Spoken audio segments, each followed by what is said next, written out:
কাশ্মীরের পহেলগামে ভয়াবহ সন্ত্রাসী হামলায় ২৬ জন পর্যটকের মৃত্যু হয়েছে। এ ঘটনায় ভারতের প্রতিক্রিয়ায় দক্ষিণ এশিয়ায় আবারও যুদ্ধের সংখ্যা মাথাচাড়া দিয়ে উঠছে। হামলার দায় পাকিস্তানের উপর চাপিয়ে দিলেও এখন পর্যন্ত দিল্লি কোনো প্রমাণ উপস্থাপন করেনি। কিন্তু ভারতের সেনাবাহিনী ও সরকারের কড়া পদক্ষেপ এ প্রশ্ন জোরালো হচ্ছে।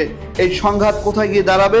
শেষ পর্যায়ে কি পারমাণবিক অস্ত্রের ব্যবহার পর্যন্ত গড়াতে পারে? সেটি এখন মুখ্য বিষয়। হামলার পরপরই ভারতীয় প্রতিরক্ষা মন্ত্রী রাজনাথ সিং জানিয়েছেন, কেবল সন্ত্রাসীদের নয়, তাদের পেছনের পরিকল্পনাকারীদেরও বিরুদ্ধে ব্যবস্থা নেওয়া হবে। এরপর থেকেই সীমান্তে সেনা মোতায়েন বাড়ানো হয়েছে, বন্ধ করে দেওয়া হয়েছে গুরুত্বপূর্ণ সীমান্ত পারাপার। এমনকি ভারত একতরফাভাবে সিন্ধু পানি বন্টন চুক্তি স্থগিত করার ঘোষণাও দিয়েছেন। বিশেষজ্ঞরা বলছেন, দুই দেশের মধ্যকার উত্তেজনা যতই বাড়ছে ততই বাড়ছে মিসক্যালকুলেশন বা ভুল হিসাবের আশঙ্কা। উভয় দেশের কাছে বিপুল পরিমাণ পারমাণবিক অস্ত্র থাকায় সংঘাত সীমিত না থেকে বিস্তৃত আকারও নিতে পারে। আহসান সাকিব, আকাশ জমিন, নিউজ ডেস্ক।